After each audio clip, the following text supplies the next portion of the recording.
Assalamu alaikum mehriban adamlar.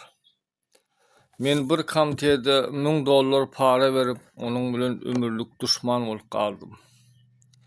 Bu komitet biziň maskalamyza gan çaýkap dädemiň janyna kast edenden soň hem meni öldürmek maksady bilen meniň hem janyma kast etdi. Men şu zatlar barada görün görgüýüm ajy ykbalym barada video çekmekçi. Men şu agyr derdimiň gahrman arkadagymyza, hormatly prezidentimize yetirilmeginde kömek bermeňizi haýyş edýärin. Men ejem ölende ejemiň aýadyna Moskwadaky agam geldi.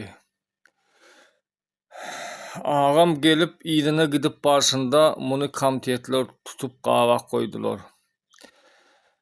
Men agamy tutuklukdan çykarmak üçin bir komitete $1000 pul berdim.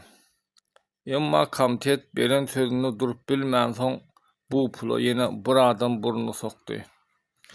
Şu pula burnu sokan adam bize sen pul berip beren komitetiň şu işi oňurmya, ol maşenlik, ol sizi aldap puluňyzy alyp ýör, ýene näme diýdi de bize bir kısan delil görkezdi. Delil görkezdi de biziň öňümizde şert goýdy. Ya sen beren puluňy ýygyň alýaň diýdi. Ya da ýene $1000 tapyp bermeseň sen agaňa ýyl kesili, sen agaň basyly diýdi.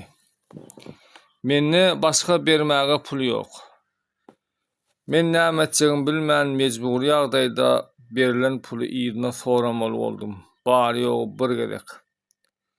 Men ýygyna soradym, bize pul berilmedi. Men şondan soň şo puly ýygyna soramadym. Ýöne komitet biziň kastymyza çykdy. Ol men dädemi töhmet basyp özüniň ýaşyny öýünden howdy. Has takygy ol bu haram işte dädemiň körpü gelini dädeme garşy ulanyp, dädemiň körpü gelini hem öz gaýnatasyna meni zorlajak boldyň, meni ýakalajak boldyň, seni polisiýa berin diýip dädemiň üstüne şerraýlyk edip gyýrandan soň dädem öz öýünden çykyp gitdi. Dädem öz öýünden çykyp gidenden soň ony tiz wagtyň içinde derman berip öldürdiler. Dädemiň ölümünden soň men janyma agyr kast etdiler, öldürmek maksady bilen. Men bir ölümden galdym. Ýöne maýyp bolup kaldym. Maýyplyk derejesi hem berilmeýär. Men şu zatlar barada uzak ýyllardan bäri hormatly prezidentimize, gahrman